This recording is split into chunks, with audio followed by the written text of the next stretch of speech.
Right, lovely day today, and what we got, rotten fascia beam on the bay window under the roof. So some new timbers here for replacement. Let's get up. See there.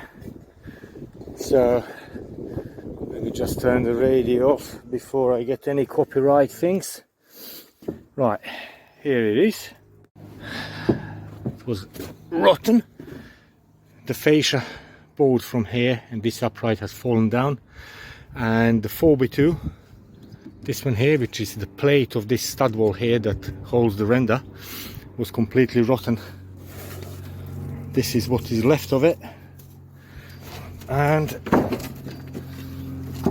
some other bits. And what it appeared to be still healthy on the back had lots of woodworm.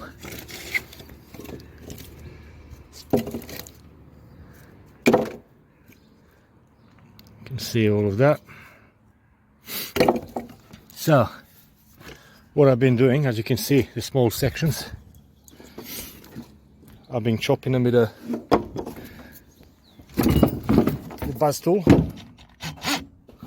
So just going in section, section, section, and then hammer and chisel. Don't use your best hammer, best chisel, because there are some nails in there. So just chopping section by section and removing that plate. Now that plate is not the main beam that holds the roof section, because that's only a plate that holds the stud wall above it. Luckily that stud wall is actually notched over. Don't know if it can be seen. This is the bottom of the stud, and it's notched over the beam or ceiling joist that holds the roof. There's another pearl in there, I can see that one in there. There's another one there. So the studs are sitting halfway over the beam, halfway on a plate. This plate was actually carrying the cladding underneath and the fascia. So once that is removed, I'm gonna treat all exposed timbers and put new pressure treated 4x2 underneath, fix it to ends of the studs to the beam, and then cut new fascia for it. So I'm not going to be holding phone whilst I'm cutting all this, because it will be a bit silly, and it will be hard to keep the stands around, and I don't employ people to record me doing this, so I'll just do little sections every now and again. Now it's all cleared, no rusty nails sticking out, no rotten timber. All was left a little bit of, couple bits of like a woodworm holes on the beam. It's not rotten, it's just got few little holes in. So what I'm going to do now is I'm going to put some treatment. Got Everbuild triple action. You can use Cuprinol 5-star, or well, whatever you got really that is half decent wood treatment. Just make sure to stay safe. So wood treatment is basically preservative. It's poison, so don't drink it, don't sniff it, don't lick it. Use protective gloves.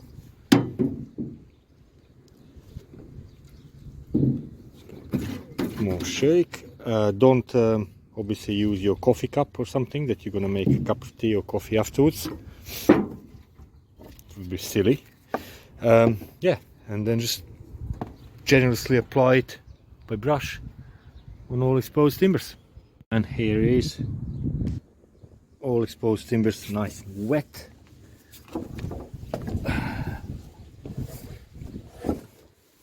Right, clambering coming up over these poles. Yeah, it's all nice and wet now, soaked.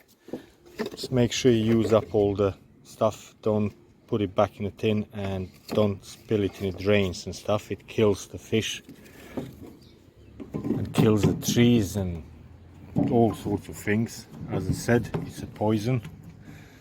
So if you already have it in a little pot, anything that's left over, just spread it over the remaining timbers. It can always help. It's better that than spill it in the drains. So yeah, now it's going to leave it a bit to just dry out so I can carry on handling. I already pre-measured the length of 4x2, 9 foot and 1/8. I'm going to cut it downstairs and bring it here and just fix it.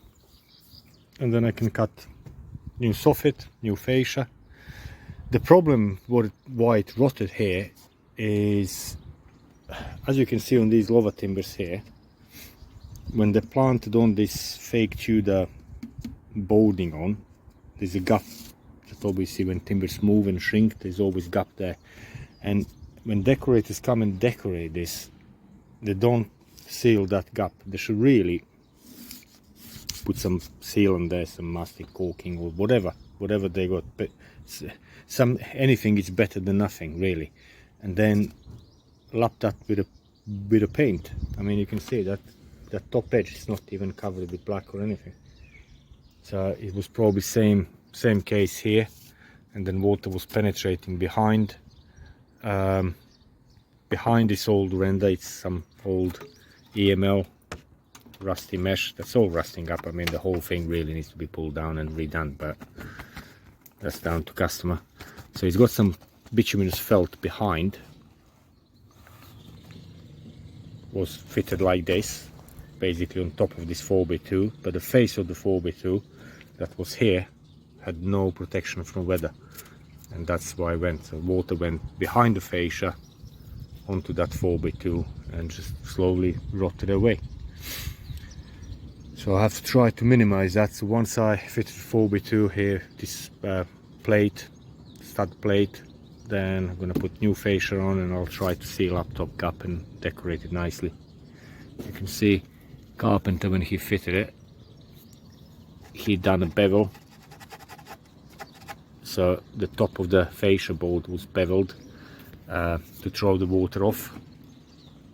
Obviously it helped a little bit probably initially, but over the time the gap occurred and caused the problem.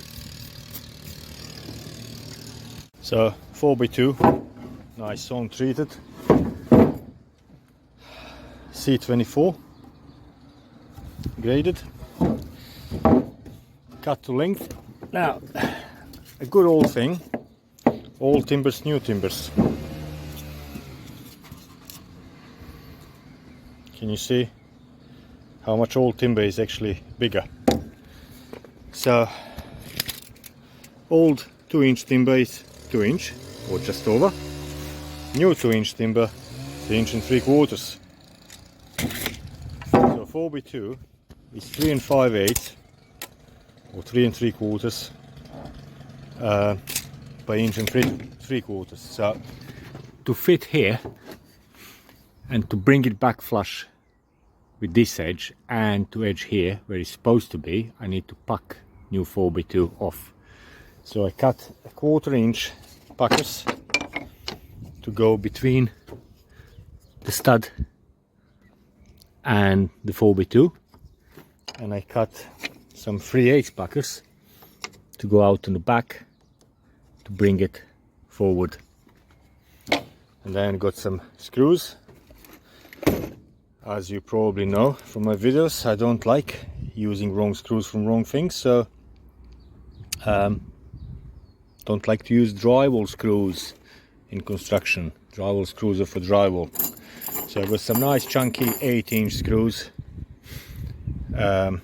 to fix it back to the beam, and got some 100mm screws here, and I got some 80mm screws, 5x80s, 5x100, nice chunky with a countersink underside of the head.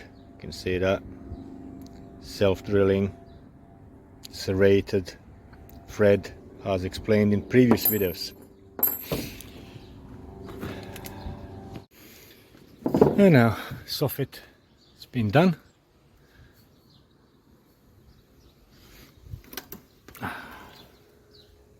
There you go. Now next step is to cut fascia.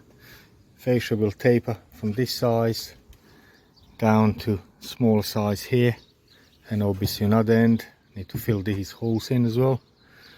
Afterwards, fill them all up and make one of these legs to go down. And here it is. You can see how it's tapered and beveled on the top.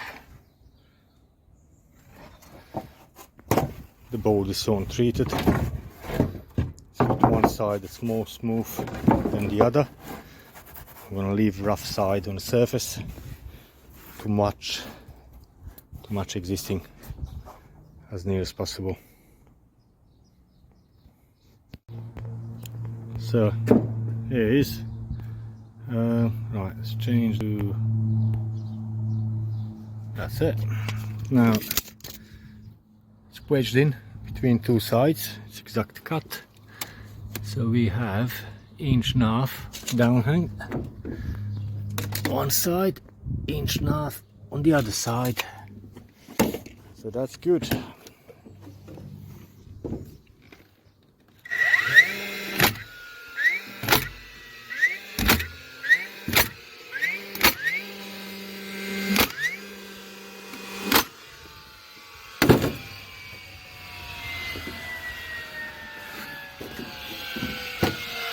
Couple on the end.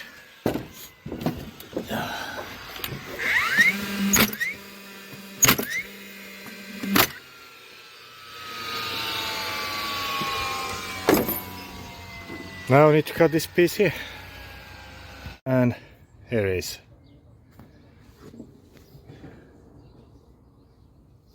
Nice drip, 1.5 inch. New leg, neat joint.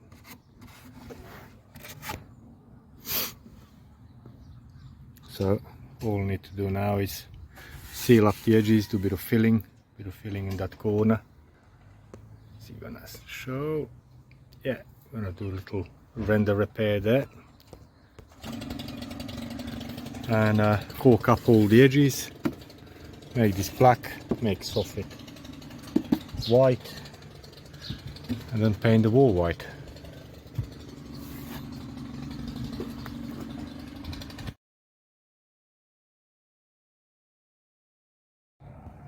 And the final bit, it's all been corked up. So now brush, got some barn paint, acrylic exterior. I think it's one of the, to be honest, best paints for this sort of thing. It's not cheap, but it's got excellent coverage. I mean, look at that.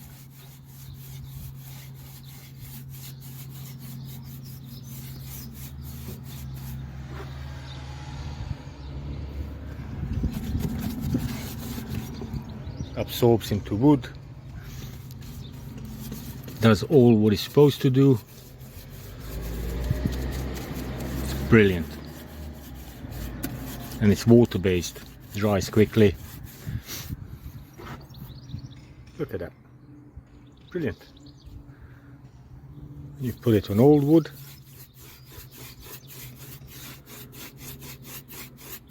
just makes it look all nice. And one coat is done. Now I'm going to clear it up a bit and then put a coat of white on the panels and then more black on the woodwork. Now if you look, that texture, that's existing, and that there is new. That's why I turned rough side on the face, so it actually matches existing woodwork. And that's that. Bit more painting and job done.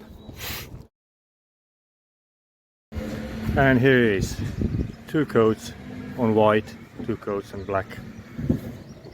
Softly done.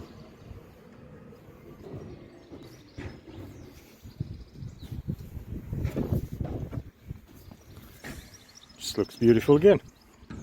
And also you can see a very important bit. It's the top edge. It's all been sealed all the way into the corners. It's all been sealed so no water can penetrate behind the board.